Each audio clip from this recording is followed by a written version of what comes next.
Ahí está bien. Sí. Sí. Bueno, entonces empecemos. Bueno, entonces en esta exposición vamos a hablar sobre los paradigmas en la filosofía, escuelas de corriente en psicología y los campos en la psicología. Este trabajo lo presentamos Milena Tobón Tobón, Juan Esteban Murillo, Dainer Lobo y Segundo Villamil Hoyos. Bueno, empecemos. ¿Qué tal, compañeros?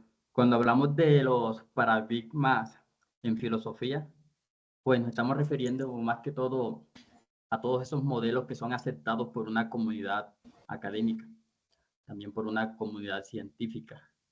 El propósito de los paradigmas, más que todo, es entender y darle explicación al mundo, a la existencia del mundo y también, pues, entender la realidad y también no solamente entenderla, sino estudiarla.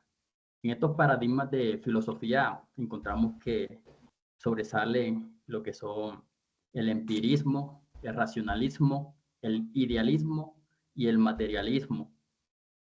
Ahora bien, estos paradigmas tienen algo en común y es que se asocian para investigar y para entender la realidad del ser, de la conciencia y del lenguaje.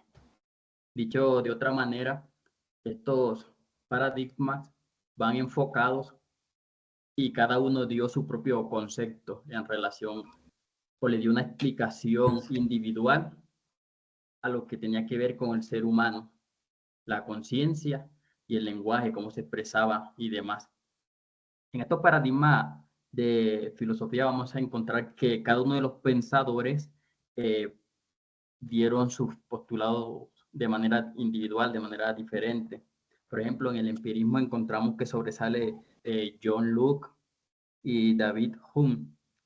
En el racionalismo encontramos que sobresale Descartes, Wilhelm Leibniz y Baruch Spinoza. En la parte del idealismo encontramos que sobresale Immanuel Kant y Friedrich Hegel. Ya en el materialismo sabemos que sobresale lo que es el Karl Marx y en el existencialismo Kierkegaard y también Jean-Paul Sartre. Ahora bien, ¿cómo podemos resumir de pronto lo que cada uno de estos pensadores podía percibir del ser, de la conciencia y del lenguaje? Bueno, si nos vamos a la parte del materialismo, vamos a encontrar, perdón, del existencialismo, vamos a encontrar que ya los pensadores miran al ser como algo individual que se define a través de las elecciones de un mundo sin esencia. Es decir, que va más que todo a la parte subjetiva, la parte mental.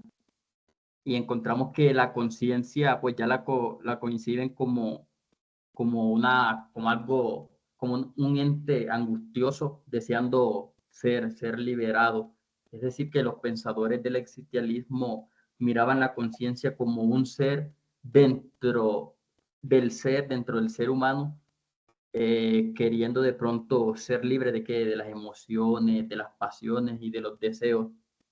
En la parte del lenguaje ya ellos lo determinan como un medio para expresar la subjetividad. Es decir, que el lenguaje, ya vamos a mirar que los pensadores del existencialismo miran que el lenguaje como que es esa herramienta donde el ser humano puede expresar lo que lleva dentro, los sentimientos, la forma de ver el mundo, los pensamientos. Ya podemos hablar de un lenguaje escrito y de un lenguaje verbal, como también podemos hablar de un lenguaje paraverbal que va relacionado más que todo con los gestos y las señas.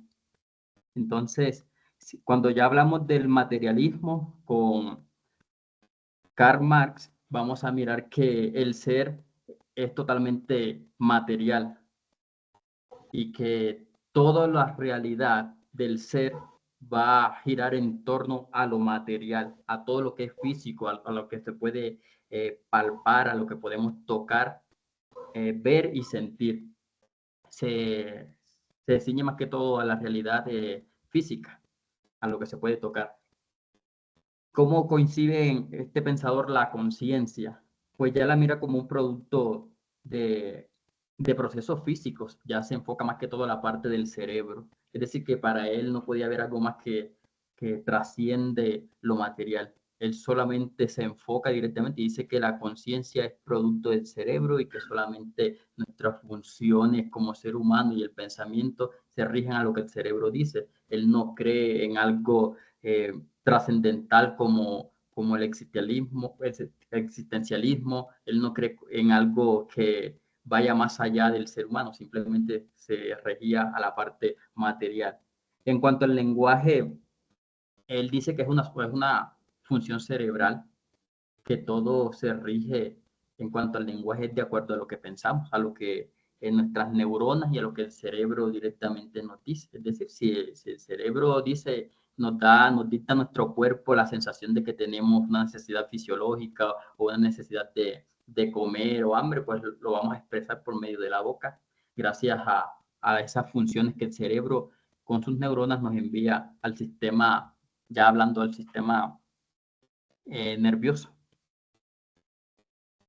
Y si hablamos del idealismo, ya vamos a mirar que estos pensadores, cómo coinciden al ser.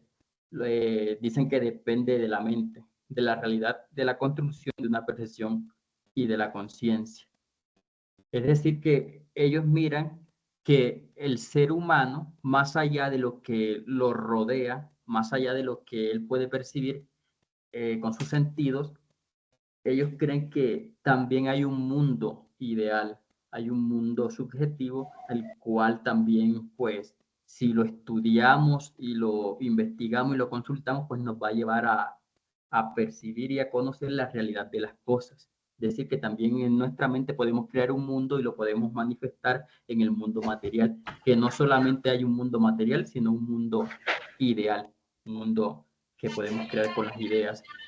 La conciencia ya la miran como algo activo que se condiciona debido a la experiencia de la realidad. Es decir, que ya la conciencia no va a depender de la materia, no va a depender de los sentimientos, sino que va a estar condicionada por la realidad en que vivimos. Es decir, que todas las conductas que nosotros tengamos en el medio que nos rodea, en el entorno social, va a determinar la clase de personas que somos. Es decir, si una persona se iba por los deleites o por la parte de la sexualidad, por los deseos o por la parte del alcohol en nuestros tiempos, pues eso le va a generar cargo, lo que conocemos como cargos de conciencia, y eso va a determinar la identidad del ser. Por ejemplo, una persona que roba la conocemos hoy como un ladrón. Una persona que toma mucho alcohol ya la vamos a tildar de alcohólica. Es decir, que la conciencia eh, para para el idealismo es lo que va a determinar la identidad del ser. Lo que tú haces, eso es lo que te va a definir como persona. Y el lenguaje ya ellos lo miran como una proyección de la mente.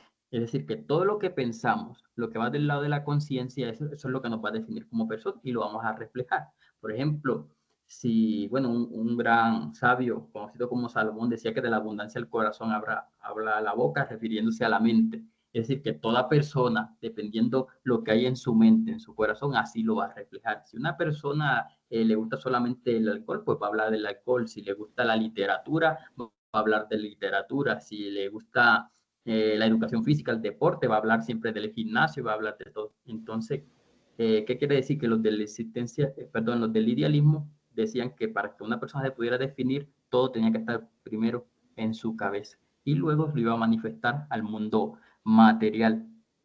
Ahora miramos, ya para terminar, miramos que ya el empirismo mira y afirma que el ser es la realidad y se conoce a través de la experiencia sensorial. Es decir, que el empirismo, para poder conocer al ser, decía que el ser lo definían todo lo que se podía experimentar, todo lo que podías tocar, palpar, todo lo que veías con los cinco sentidos, eso era la realidad del ser. Es decir, que fuera de lo que tú podías ver y tocar, no se podía tener como algo real o empírico. En cuanto a la conciencia, ya ellos miraban la conciencia como el reflejo de las experiencias, es decir, que cada uno de las cosas que nosotros podíamos practicar, ejercitar y tocar y probar con nuestros sentidos, ya eso era lo que nos iba a dar como que esa noción de conocimiento. Y se reflejaba que el lenguaje, ya en la parte del lenguaje se considera que es una herramienta que describe o comunica las percepciones. Es decir, que todo lo que nosotros podíamos experimentar, tocar y lo llevamos a la conciencia, ya lo podíamos reflejar a través del lenguaje como algo que llamamos experiencia. Entonces, ya básicamente esto es todo lo que tiene que ver con los paradigmas, los modelos aceptados por la comunidad científica y que sirven para estudiar la realidad. Entonces, ya les hemos abordado cada uno de los pensadores y en resumen hablamos cada uno de cómo ellos veían el pensamiento, tanto en el empirismo, el racionalismo, el idealismo, el materialismo y el existencialismo. Mi compañero puede continuar. Vale, muchísimas gracias. Entonces sigue Milena. Sí. Puedes pasar la diapositiva, por favor. Está. Sí. Bueno, vamos a hablar acerca de las escuelas o las corrientes en psicología. Las corrientes psicológicas son teorías o perspectivas que básicamente nos intentan explicar tanto el comportamiento humano como los procesos mentales, ¿cierto?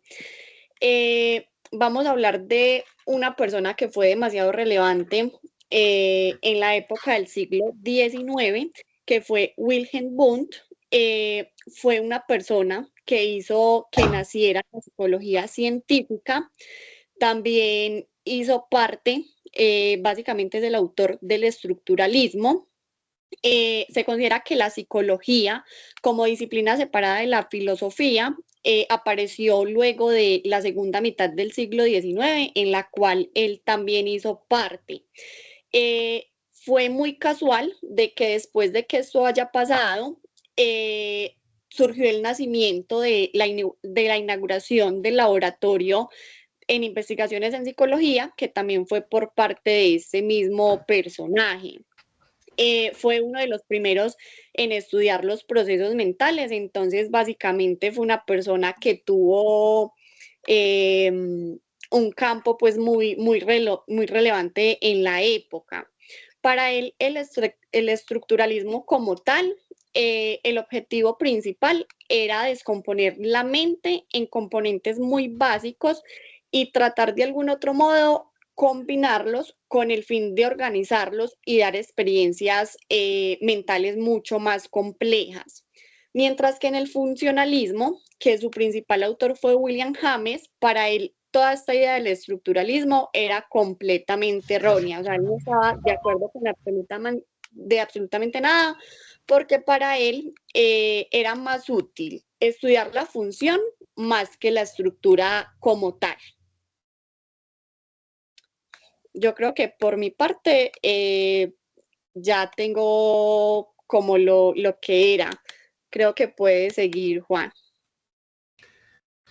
Bueno, muchas gracias. Bueno, siguiendo con esto, por ejemplo, dentro del psicoanálisis tenemos a Sigmund Freud. Freud estaba interesado en estudiar las conductas encubiertas, pero de forma contraria a sus predecesores. Freud no estaba satisfecho con solo examinar el pensamiento consciente y comenzó a estudiar también el inconsciente. Freud también comparaba la psique humana con un iceberg, que se ve solamente lo pequeño, pero más allá está lo invisible. Freud también pensaba que muchos de los factores que influyen en nuestros pensamientos y acciones se encuentran fuera de la conciencia y operan completamente en nuestro inconsciente.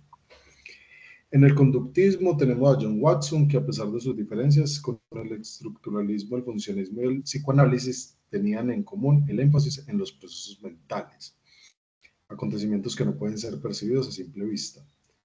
John Watson es el padre del conductismo, se opuso fuertemente a ese planteamiento y comenzó una revolución en la psicología. También tenemos la psicología de la Gestalt, que la Gestalt en la psicología significa forma, patrón o todo. Los psicólogos de la Gestalt creían que la psicología se debía estudiar la experiencia humana como un todo, no en términos de elementos separados como pretendían los estructuralistas. Dentro de algunos autores tenemos, por ejemplo, Max Weiner, que es considerado el fundador de la psicología de la Gestalt. Wertheimer descubrió los principios básicos de la percepción visual y desarrolló la teoría de la Gestalt. Y tenemos a Wolfgang Kohler, que expandió la teoría a la psicología. volviendo parte como que hablando de la percepción y la cognición, y demostró que los animales también perciben de manera gestáltica.